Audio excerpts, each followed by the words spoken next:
dalam salat subuh tadi imam kita membacakan akhir juz 2 di surah Al-Baqarah, tepatnya di ayat 244 sampai dengan ayat 246. Rakaat pertama dibacakan ayat 244 sampai ayat 245. Ada pesan kuat yang ingin disampaikan di ayat ini, terlebih di ayat 245. Perhatikan kalimat terakhir. Man dzalladzi yuqridu Allaha qardan hasanan. Siapapun man itu merujuk pada kalimat subjek tanpa batas. Mau lelaki, mau perempuan, mau besar, mau kecil, tua ataupun muda. Man dzalladzi yuqridu Allaha.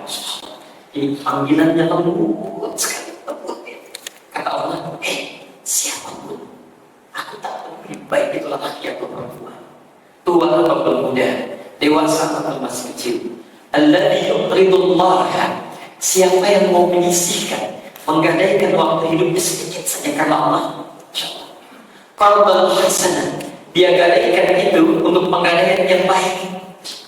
Jadi ada orang yang menggadaikan waktu dan aktivitasnya karena dunia, yang ini dia sisihkan karena Allah.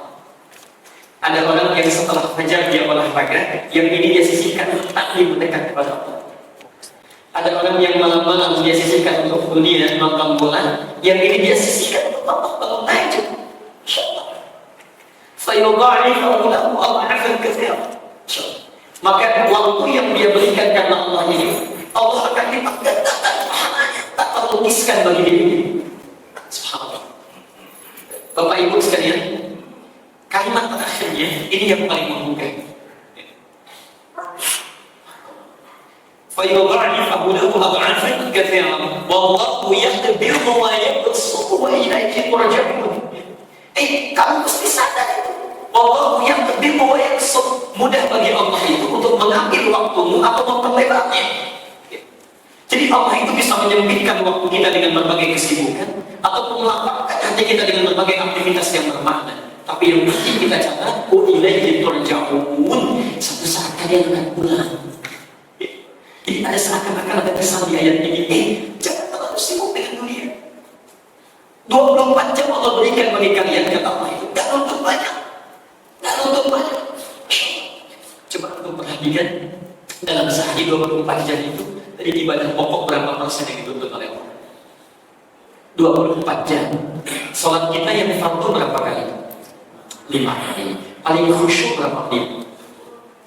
Bisa, kurang lebih 10 menit. Berapa yang dituntut oleh Allah? 50. Kalau ditambah dengan sunnahnya, yang rawatib saja misalnya, yang pokok ada 12 itu, ya. Hadis riwayat Muslim nomor hadis 720, ditafsir di At-Tirmidzi nomor hadis 415, ya. Dari Ummu Habibah itu menerangkan bahwa Rasulullah SAW beliau menyampaikan, man shalla isnatai asyrata raka'atan, siapa yang menunaikan 12 rakaat yang sunnah, ya, yang mengikuti yang fardunya, bunya lahu bihinna baitun fil jannah, maka Allah akan bangunkan bagi orang ini karena salat yang dia tunaikan itu satu rumah di surga. Ya Rasulullah, salat apa saja itu semua? Maka ditafsir di At-Tirmidzi nomor hadis 415, insyaallah. Arba'an qabla dhuhri, 4 rakaat sebelum zuhur, rak'ataini ba'daha, 2 rakaat setelahnya, rak'ataini ba'da al-maghrib, 2 rakaat setelah maghrib, rak'ataini ba'da al-isya, 2 rakaat setelah isya, rak'ataini qabla subhi, dan 2 rakaat sebelum subuh. Masyaallah, 12 rakaat dibangunkan oleh Allah rumah di surga kalau kita konsisten menunaikannya. Kalau bertambah 12 rakaat ini yang sifatnya juga cepat, ya, paling-paling tambah 10 menit lagi. 50 tambah 10 menit 1 jam. Jadi antum itu dari 24 jam yang dituntut oleh Allah tidak banyak, 1 jam. Nah, dari yang pokok ini plus misalnya tambah 10 menitnya, Allah menawarkan tawaran yang sangat lembut kepada kita. Ada nggak yang mau lebih daripada itu? Sisihkan sebagian waktu yang untuk Allah. Mau nggak? Mau nggak kata Allah itu? Nanti kalau Anda bisa menyisihkan, Allah akan balas berlipat-lipat tak terbayangkan. Fayudha'ifu lahu adha'afan katsira. Saya mau lukiskan sebentar ya. Kalau Anda belajar bahasa Arab itu, kita akan seringkali menghabis kepada karunia Allah Subhanahu wa taala. Unik bahasa Quran itu. Coba dilihat Al-Baqarah 261 kita bandingkan ya.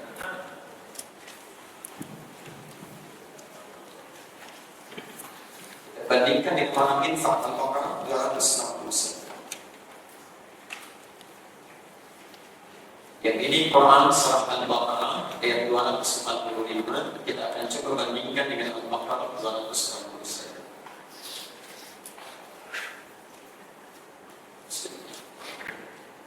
Perhatikan dulu teorinya sebentar ya. Dalam kalimat bahasa Arab, sesuatu yang digandakan itu setidaknya punya dua makna, dua istilah. Yang pertama ada dha'afa yudha'ifu pakai tasydid. Dha'afa yudha'ifu tad'if.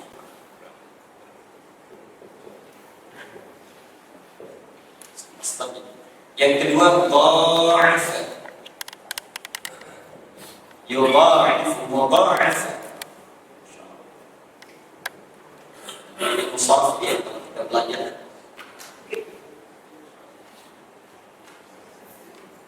Perhatikan sih. Ini artinya sama-sama menggandakan, melipat gandakan. Dha'if, anta tu'tini marrah, ana a'tika tad'ifan. Anda memberikan waktu kepada saya sedikit, saya lipat gandakan. Berikan waktu yang lebih banyak lagi. Bapak Ibu sekalian, perhatikan. Dua-duanya punya arti yang sama, sama-sama melipat gandakan. Yuk kita lihat keunikannya dari sisi bacaannya saja. Dha'afa dengan dha'afa, yang kedua panjang mana bacaannya? Dha'afa. Kenapa dibaca panjang? Ada alif. Alif penunjuk pada man. Ada rumus dalam bahasa Arab, nanti dalam ilmu lugah disebutkan sesuatu atau satu huruf yang bertemu dengan alif maka dia dibaca panjang. Itu dari hukum tafsir. Tapi dalam ilmu asma tadi di hukum makna ada kitab namanya Ma'anil Huruf, makna huruf.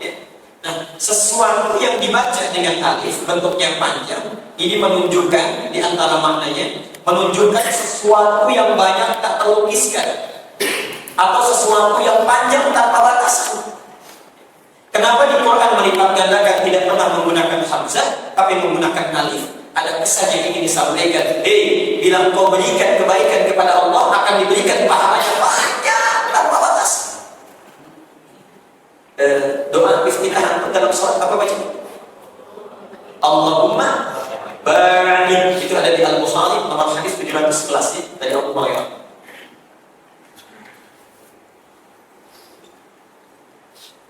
Allahumma barik. Padahal ada juga bisa dikatakan barik pakai tasydid. Barik. Apa bedanya barik dengan barik? Sama-sama dijauhkan, cuma kalau barik yang pakai tasydid itu jauh tapi masih kelihatan. Tilka sa'ah, masya Allah, baik ini, baik ya. Bu'ida as-sa'ah ini, jam itu dijauhkan dari saya tapi masih kelihatan. Tapi kalau baik itu jauh sampai saya nggak bisa lihat, jauh sampai saya nggak bisa lihat. Saat Anda mau sholat kemudian bertakbir, tidak sedikit orang yang bawa dosa dalam sholat. Begitu bertakbir Allahu Akbar dia bacakan Allahumma barik baini. Duhai Allah, kalau dalam sholat ini saya bawa dosa, mohon jauhkan baini wa baina khatayaya. Jauhkan antara saya dengan dosa saya ini sejauh-jauhnya sampai saya nggak bisa lihat tadi itu. Saya nggak mau lihat tadi. Kama ba'adta bainal masyriqi wal maghrib. Sebagaimana engkau jauhkan antara timur dengan barat dan ketemu itu sama dengan yang lainnya. Kalau kita katakan jauhkan saya dengan dosa tapi masih saya lihat itu. Saya nggak mau lihat, saya nggak mau lihat. Jelas ya?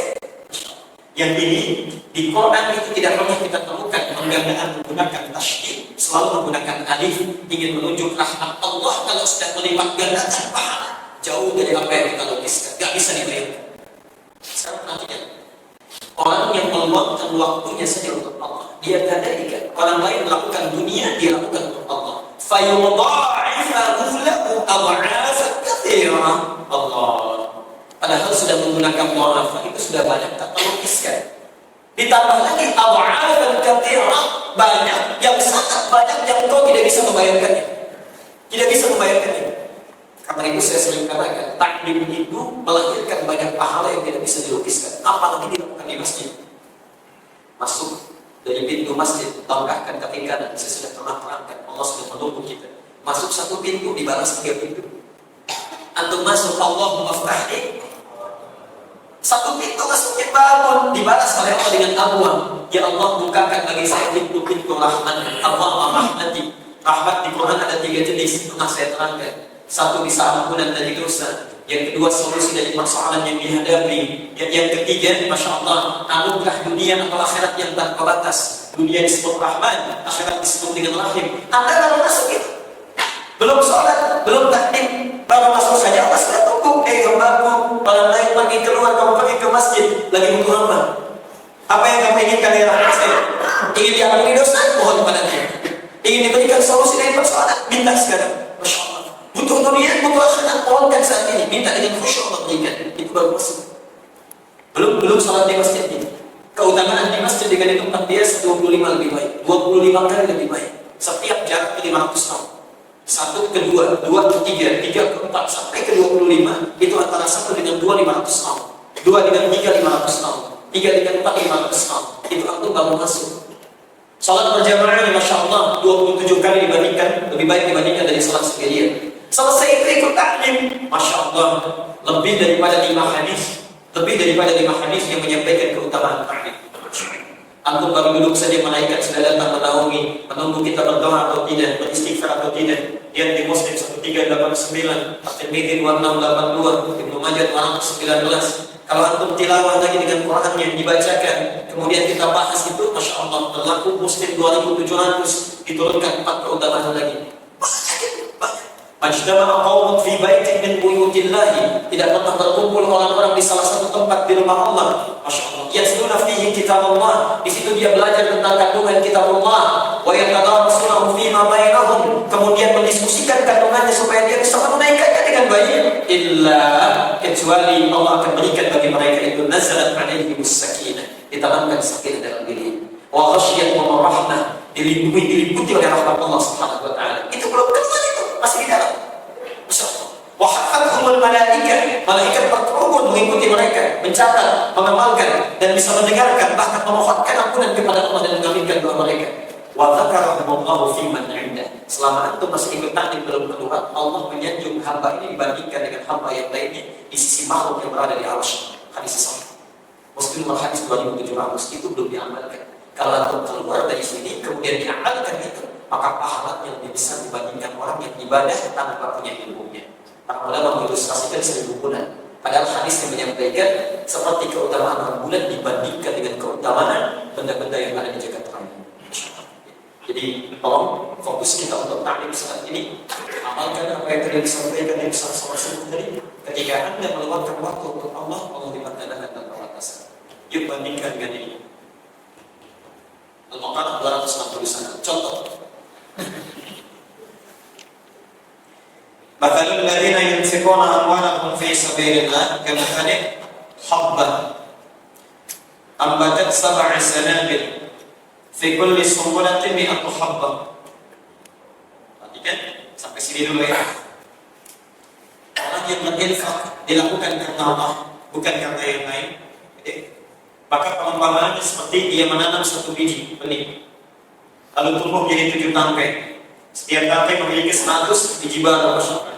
Para ulama mengilustrasikan ini artinya 1 dilipat gandakan 7 dikali 100. Jika Anda berinfak di jalan Allah, maka pahalanya di sisi Allah 700 kali lipat.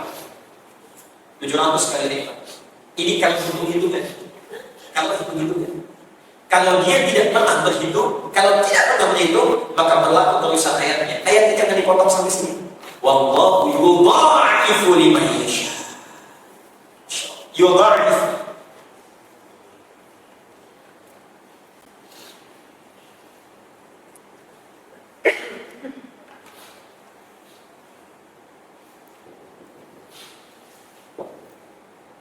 Dan Allah akan melipat gandakan lagi tanpa batasan. Dia pada arifnya.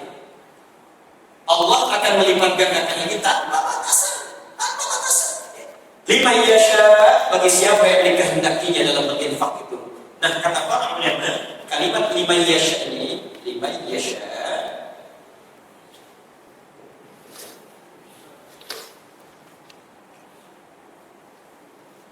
menunjuk pada kadar keikhlasan, menunjuk pada kadar keikhlasan dari orang-orang yang infak tanpa pernah berhitung. Di kaidah sederhananya, kalau orang berinfak hitung-hitungan, Allah berikan sesuai yang terhitung. Ketika Anda tidak berhitung dengan keikhlasan, maka Allah lipat gandakan tanpa hitungan itu. Sekarang pertanyaannya, bagaimana supaya kita bisa mengikhlaskan amalan kita? Karena kaidahnya, baik infak, meluangkan waktu untuk takdim, ya, kemudian meluangkan waktu untuk Allah dalam konteks beribadah kepadanya. Jadi ukuran ayat ini ingin menunjukkan Allah memberikan pahala berlipat itu sesuai dengan kadar keikhlasan. Apapun amalan kita. Bagaimana caranya supaya bisa ikhlas? Itulah yang akan kita bahas sekarang. Hadis yang pertama dari kita Riyadhus Shalihin. Sebelum kita bahas, jadi yang ingin saya sampaikan maksud saya, pesan subuh tadi kita diminta oleh Allah untuk memberikan kesan kepada kita. Mohon jangan terlalu sibuk dengan urusan dunia sehingga lupa untuk pulang. Suatu saat kita akan meninggal. Wa ilaihi turja'un, kata Allah, kapan saja kamu bisa tinggal. Kita nggak tahu kalau dari sini bahkan siapa di antara kita itu diwafatkan oleh Allah. Sudahkah siap bekalnya? Kalau Anda merasa belum siap bekalnya, ya seharusnya tidak disia-siakan waktu kita. Kalau belum puluhan tahun sudah ada yang sia-sia, sisanya jangan disia-siakan lagi. Ya. Semoga Allah membimbing kita untuk bisa melakukan banyak